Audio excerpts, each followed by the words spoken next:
It's day 371 of my fellowship. Keep on watching. I will show you what I will be doing यो vlogमा. मेरो नाम मोइनुद्दिन. तपाईले हेर्दै हुनुहुन्छ मोइनुद्दिन सो. मेरो डेली फेलोशिप vlog तपाईले हेर्दै हुनुहुन्छ. फेलोशिपमा आएदेखि लिएर मैले अहिलेसम्म खाना नै बनाएको छैन हैन. आफैले खाना नै कहिले बनाउने नै मैले प्रयास गरिन. यो मेरो दोस्रो इयर रहेको छ. हाउएभर अब चाहिँ सिक्नु पर्यो, अब चाहिँ के न के गर्नु पर्यो भन्ने भएको नानी चाहिँ अब चाहिँ पहिलोचोटि चाहिँ खाना बनाउन लाग्दैछु. मलाई गाह्रो पनि भइसकेको थियो होइन. एक वर्ष अब जसो गरेर चाहिँ खाना खाएँ. अनि योपालि चाहिँ अब मलाई एकदमै गाह्रो भयो. त्यो भएको नानी चाहिँ अब आफैले खाना बनाउन चाहिँ लाग्दैछु. खाना बनाउन आउँदैन, कहिले बनाएको पनि छैन. सो अब प्रयास गर्दैछु. देखाउँछु कस्तो हुन्छ मेरो पहिलो प्रयास. यति गर्दै गर्नुहोस् है त. अब थाहै छैन कसरी बनाउने. अब कति पनि राख्नुपर्छ नि थाहा छैन. So I'm just putting 1 cup of rice. 2 cup राखौँ. 3 कप राखौँ. के गरी धेरै भयो भने चाहिँ भोलि बिहान भुटेको भात खानु पर्ला.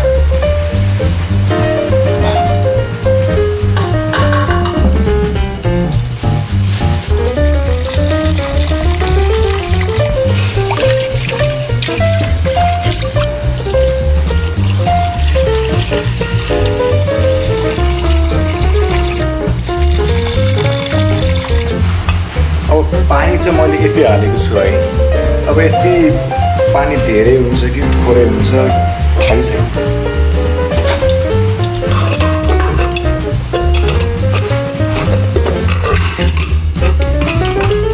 कुकर त लायो तर यो कुकर होइन. यो छँदै छैन. पाउनुपर्छ यसले.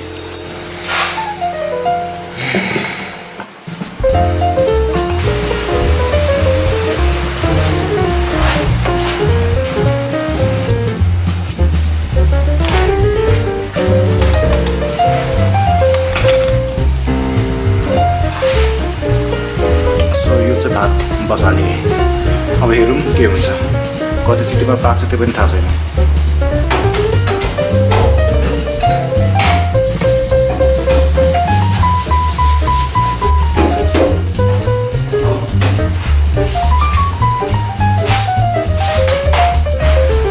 चनाको तरकारी बनाऊ भनेको. अब के गर्ने होला, कसरी बनाउने होला, प्याज कतिवटा काट्नु पर्ने होला त्यो पनि थाहा छैन.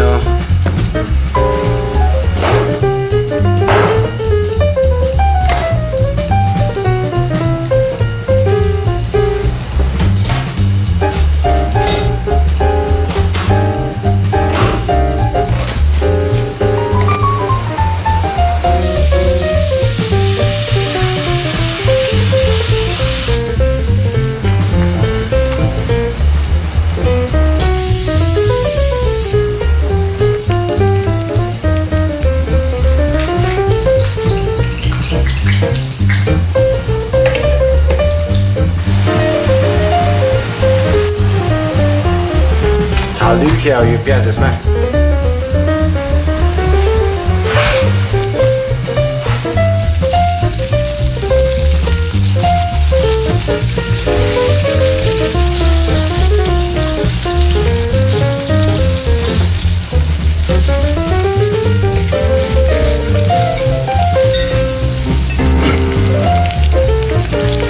यति गरेपछि भयो होला त. चना हाल्दिउँ.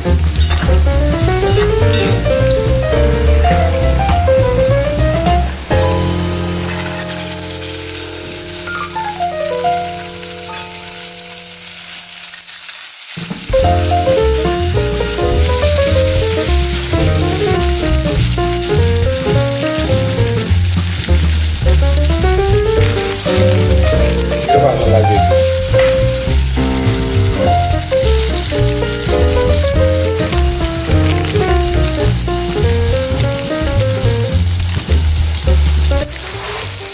सबै हालिसक्यो. नुन के हाल्नुपर्ने त्यो सबै हालिसक्यो होइन. अब यसलाई मिक्स गर्नु.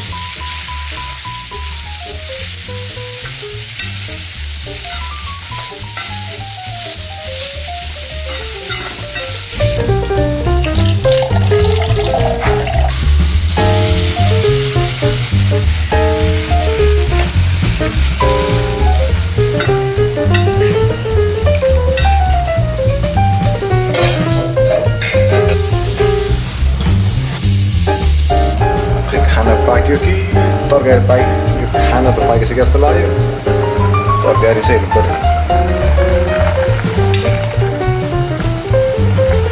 पाक्यो होला है उम्लिरहेछ बेसार नुन धेरै भयो जस्तो छ जे छ ठिकै छ अब आफूले खाने हो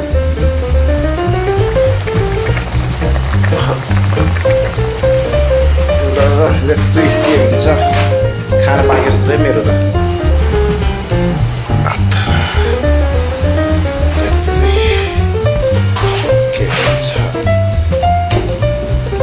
बनाउनु त बनाएँ है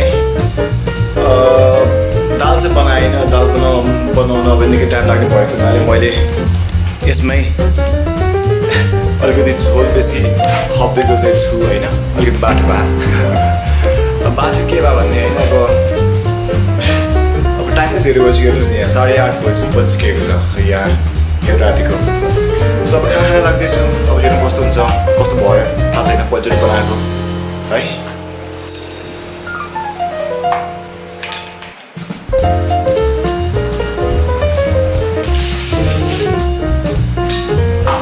पाकेको जस्तो छ है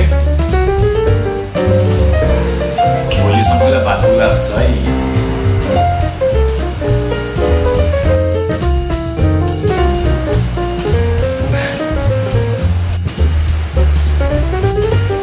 कस्तो भयो होला भनेर टेस्ट गर्दैन अब थाहा पर्नु पर्छ भात पनि धेरै पछि क्या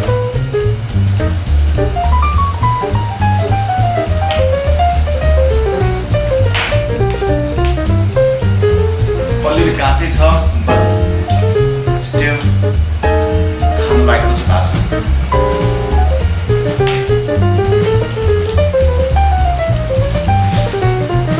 जे अप्ठ्यारो पर्दाखेरि धेरै कुराहरू सिकाउँदो रहेछ परिस्थितिले गर्दाखेरि पनि यो वर्ष मैले धेरै कुराहरू सिक्ने मौका पायो होइन सायददेखि केही न केही कुराहरू चाहिँ गर्न मन थियो तर केही न केही कुराको हिचकिचाहटले गर्दाखेरि चाहिँ कतिपय कुराहरू चाहिँ गरि नै रहेको थिइनँ जस्तो यो भयो यो खाना बनाउने कुरा होइन यो खाना बनाउने कुरा पनि अब म अल्छी भएको हुनाले चाहिँ मैले नगरे होइन मेरो अब धेरै टाइम वेस्ट हुन्छ भन्ने त्यो दिमागमा लागेको हुनाले चाहिँ मैले चाहिँ खाना चाहिँ कहिले बनाइरहेको चाहिँ थिइनँ सानो हुँदाखेरि चाहिँ बनाउने चाहिँ गर्थेँ तर पछि चाहिँ आमाले नै बनाउन थाल्नु भयो त्यो भएर पानी पनि छुट्यो अनि अलि अघिल्लो वर्ष चाहिँ गएको वर्ष चाहिँ मैले स्विमिङ गर्न चाहिँ सिक्यो सो परिस्थिति भन्दा पनि अब आफूले गर्न चाह्यो भने चाहिँ धेरै कुराहरू चाहिँ सिक्न सकिन्छ भन्ने कुरा भयो अब यो फेलोसिपमा आएर अब धेरै कुराहरू सिक्ने मौका पाइरहेको छु खाना पनि बनायो अब त्यसै गरेर अरू पनि कुराहरू चाहिँ अब गर्नुपर्ने छ सिक्नको लागि नै आएको हो सो अब जसले मेरो यो भ्लग हेरिरहनु भएको छ तपाईहरूको लागि पनि यो भिडियो सायद प्रेरणादायी हुन सक्छ यदि केही न केही गर्नु भएको छैन भने चाहिँ अब केही न केही कुराहरू चाहिँ सिक्नु होला आफूलाई अझै राम्रो बनाउँदै जानु होला भन्ने भन्दै आजको लागि भ्लग यति नै थ्याङ्क यू सो मच मेरो मोइनुद्दिन सोलाई पनि सब्सक्राइब गरिदिनुहोस् फेसबुकमा पनि छ मोइनुद्दिन सो भनेर पेज त्यसलाई पनि लाइक गरिदिनुहोस् ताकि तपाईँले मेरो डेली फेलोसिप चाहिँ तपाईँले हेर्न सक्नुहुन्छ मैले के कुराहरू गरिरहेको छु के कुराहरू सिकिरहेको छु भनेर पनि अब तपाईँ अब डिफ्रेन्ट स्कुलमा हुनुहुन्छ अथवा फेलोसिप जोइन गर्दै हुनुहुन्छ अथवा गर्ने सोचाइमा हुनुहुन्छ भने पनि तपाईँको लागि चाहिँ एकदमै राम्रो हुनेछ त्यो भएर चाहिँ हेर्दै गर्दै गर्नुहोस् लाइक गर्नुहोस् सब्सक्राइब गर्नुहोस् अनि मेरो फेलोसिपको जर्नीलाई अब हेर्दै गर्दै गर्नुहोस् है त सी यू टुमोरो बाई